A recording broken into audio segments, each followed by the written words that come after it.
On August 27, 1859, 40-year-old Colonel Edwin Drake drilled a 69-foot hole in Titusville, PA, and struck oil. Within a short time, a frantic rush for oil began, and the landscape of Titusville became dotted with drilling rigs. However, within a few decades, the oil business moved on, as did the people. They left behind their oil barrels and pipes, and the land, which had been clear-cut, soon swallowed up all evidence of the once booming business. Today, the area is controlled by Oil City State Park. Gerard Trail is a 36-mile loop trail maintained by the park that meanders through the valley along Oil Creek. In October of 2024, I completed the loop in 3 days and 2 nights. This is my hike.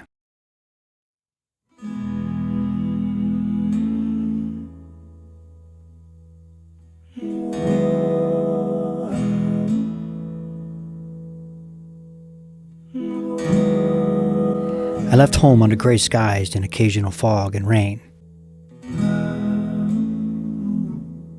But the further north I drove, the brighter the day began to appear, and the greater the hope became for an excellent day of hiking.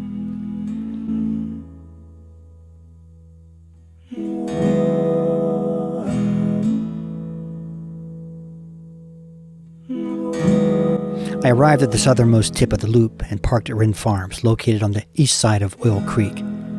I stepped out and stretched my legs, feeling eager to explore a trail completely new to me.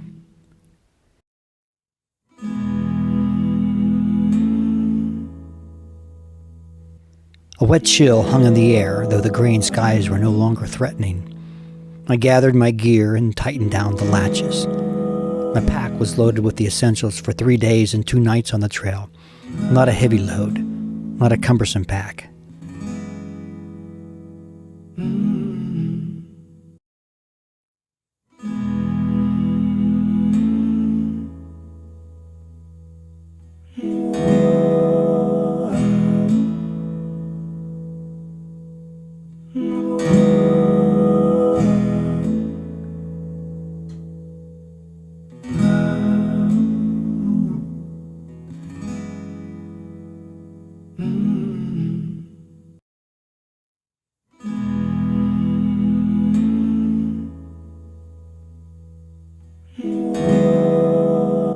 I felt ready and was very eager to begin hiking again.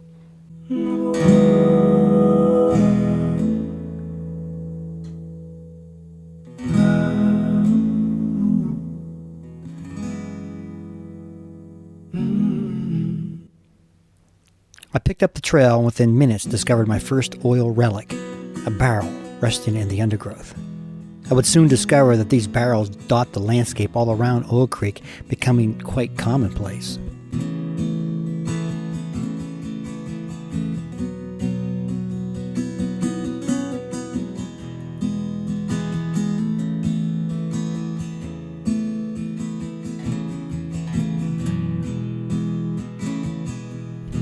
Great care was taken as I stepped down over smooth surfaces left slippery from the wet leaves.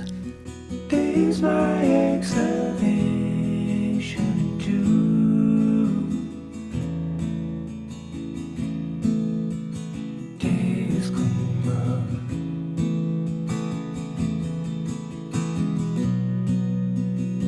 rough. Although the mercury hadn't climbed much, my hiking was burning away the chill, so I decided to shed a layer before getting back to it.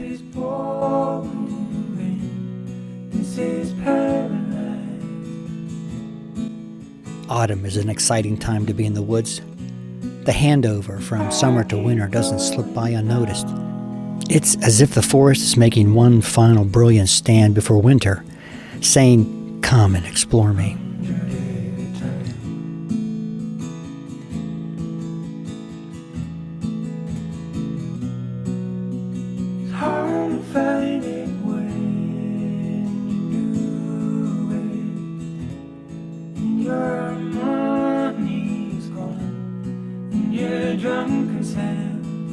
It had been a while for me, so it felt good, really good, to be out on the trail, in the forest, walking again.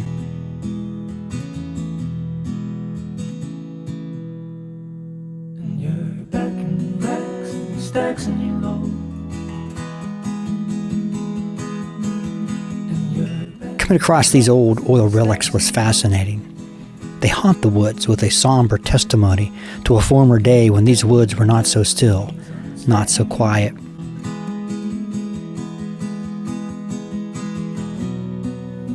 And then there's newer placements like this warming hut for skiers who test the area when the dirt trail is exchanged for a cold, powdery mix. I needed to replace.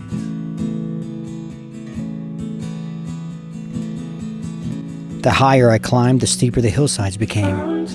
To my surprise, I discovered that the air was far more rugged than I had anticipated. My love was down in a frozen ground.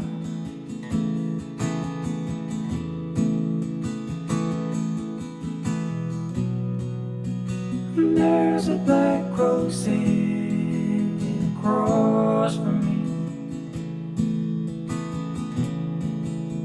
His wiry legs across.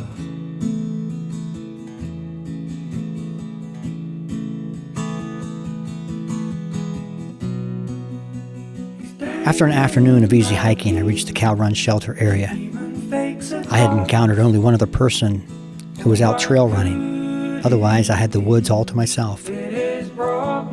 These Adirondack-styled shelters are familiar to me, and I welcomed the sight of them. Home for the night.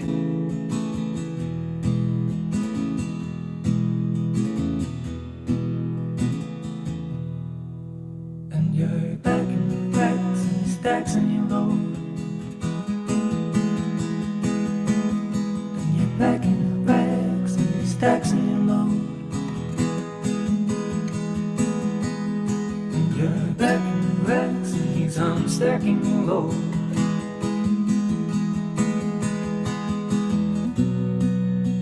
This is not the sound of a new man. A crispy realization. After resting briefly, I set out to find a couple of nearby trees in order to stretch out my hammock. I could have slept in the shelter that I'd reserved, but I much prefer the cradle of a nylon hammock to the hard wood of a shelter floor. I guess snuggling deep into the hammock on a chilly night gives me that swaddled feeling.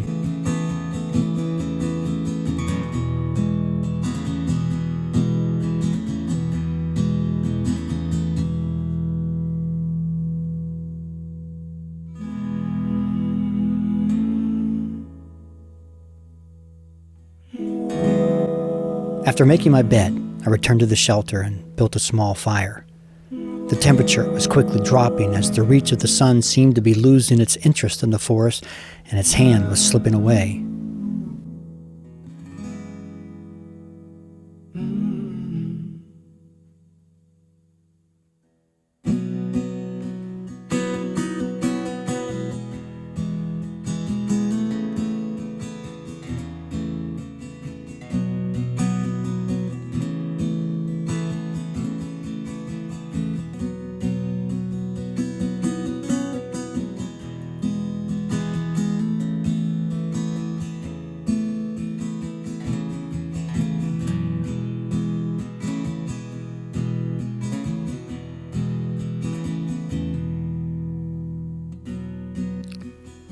The fire provided some nice heat and proved to be a good companion. Dinner was homemade dehydrated chili and some flatbread that I had heated over the open flame. To me, there's something special, really special about a hot meal eaten in front of a fire. It silently consumed its fuel while I did mine. We didn't speak to one another, but just sort of acknowledged the other's presence and picked away at our meals. My dinner companion's silence didn't seem awkward at all. I keep going down to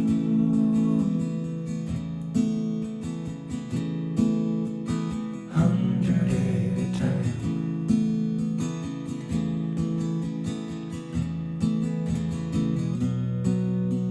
It's hard to find it when you do it, and your money's gone. After dinner, I made some hot chocolate on the fire to enjoy as the sun was checking in on me for the last time of the day. No one else would wander into camp that night. leaving me alone in the woods. Exactly what I had been hoping for. It would be a perfect end to a perfect day. Stacks in your load, and you're back in the racks and stacks in your load, and you're back in the racks and he's unstacking your load.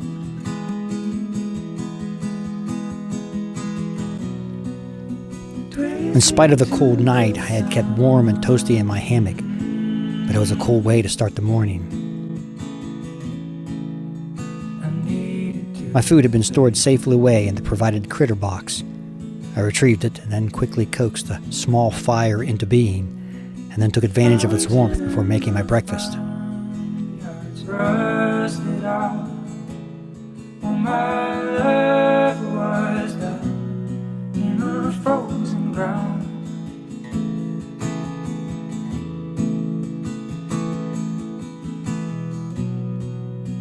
And there's a black crow sitting across from me.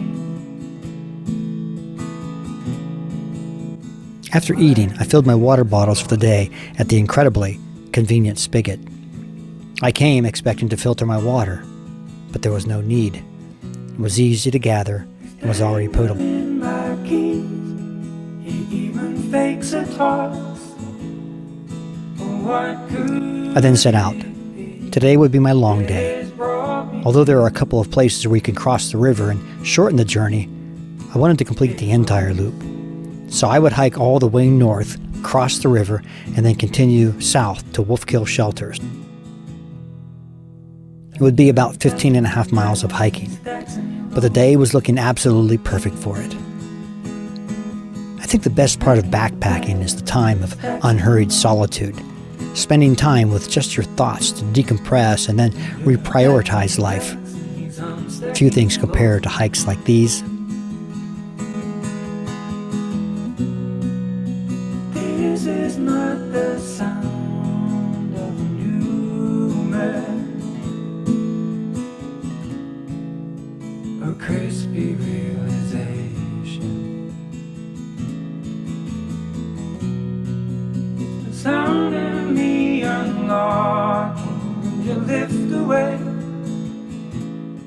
for your love will be safe with me.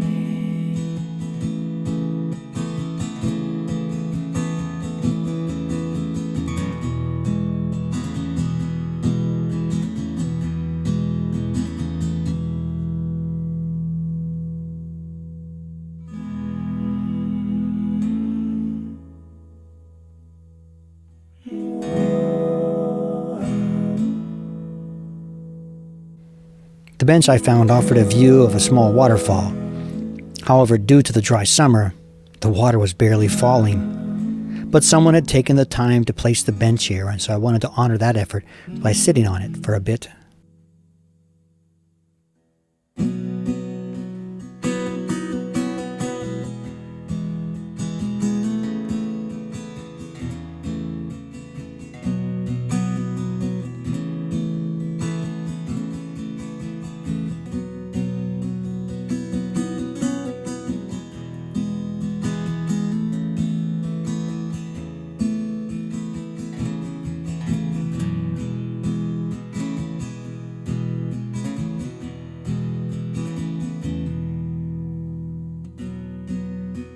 Is my exhalation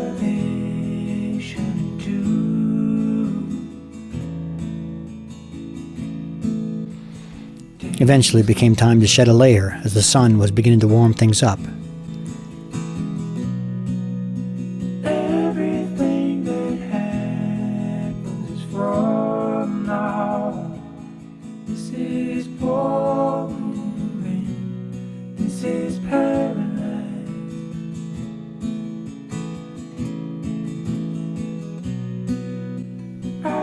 The recent dry spell made crossing creek bottoms quite simple.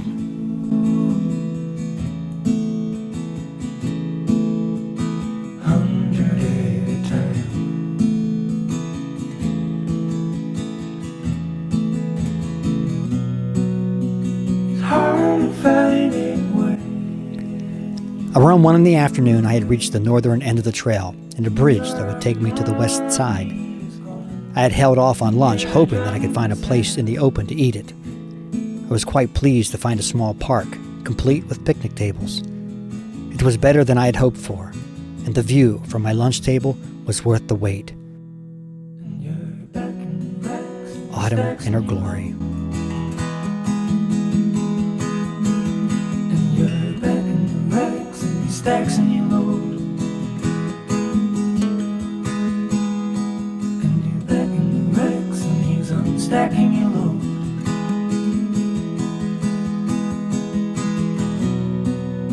Twisting to the sun. When I was finished, I saddled myself into my pack and set off on the trail.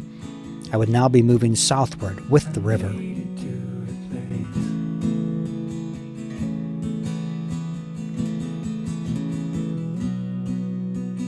Fountain in the farmyard's rusted out. Oh, my love was down in a frozen ground. Immediately, I was welcomed with a fairly short but steep ascent back to the ridge. And there's a black crow sitting across from me. Again, it was time to shed yet another layer. Legs across.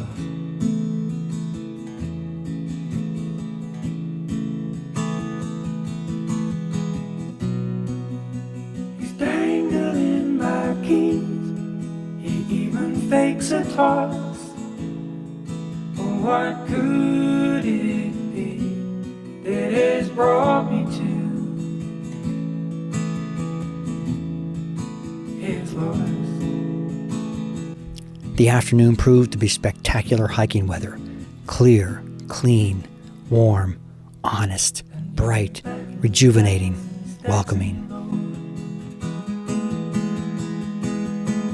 And you're back in the racks and your stacks and your load. And you're back in the racks and he's unstacking your load. Eventually, my wanderings led me to the camping area where I found my reserved shelter and a place of residence for the night. Another friendly shelter. New man, a crispy realization. The sound of me unlocking, you lift away. Oh, your love will be safe with me. Knowing the night would be cool, I made a fire.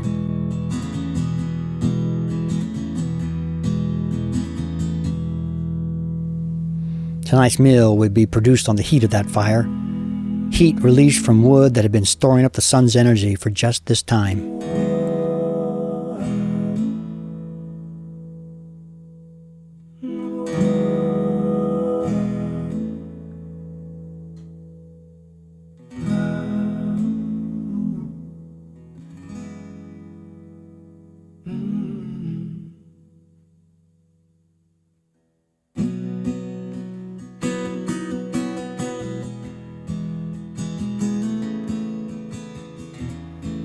After eating and setting up camp, I relaxed by the warm fire with some hot cocoa and enjoyed the evening.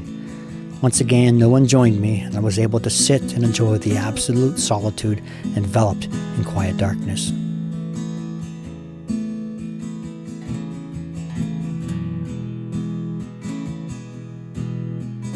My second night proved colder than the first, so I quickly made another fire and then prepared breakfast and hot coffee to get something warm in me.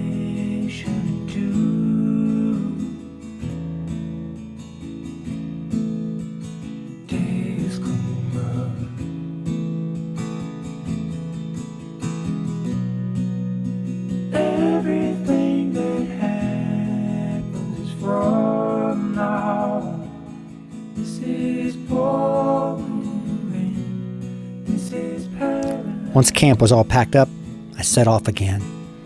Today's journey would be about 12.5 miles, leading me back to my starting point.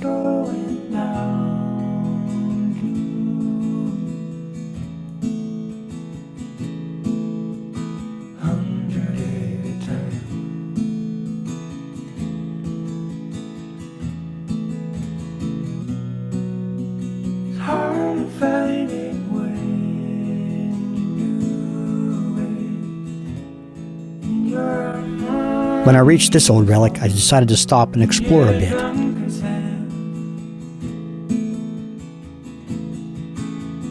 It looked like an old shop or storage facility. And if you listen quietly, you can almost hear the sounds of its former days. Back in the racks and stacks in your load. And you're back in the racks and stacks in your load. And you're back in the racks and he's unstacking your load.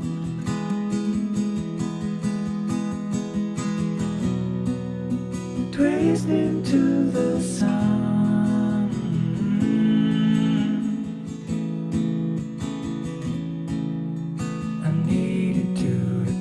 Lunch was spent in the soft grass among towering oil derricks that were themselves shadowed by a brilliantly blue sky. Fountain in the front yard's rusted out. Oh, my love was down in a frozen ground. These kinds of days are the ones that hikers dream about. Perfectly still, warm, and in every way inviting. There's a black crow sitting across from me. His wiry legs across.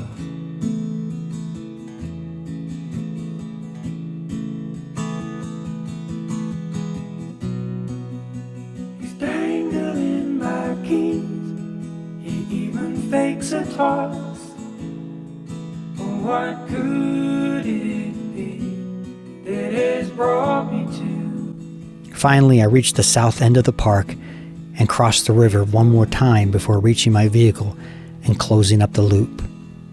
Oil Creek State Park had been kind to me, and I was thankful for being able to visit this unusual and remarkably beautiful place.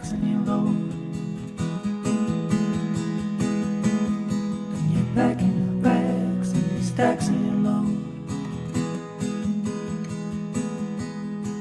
You're back in the racks and he's unstacking your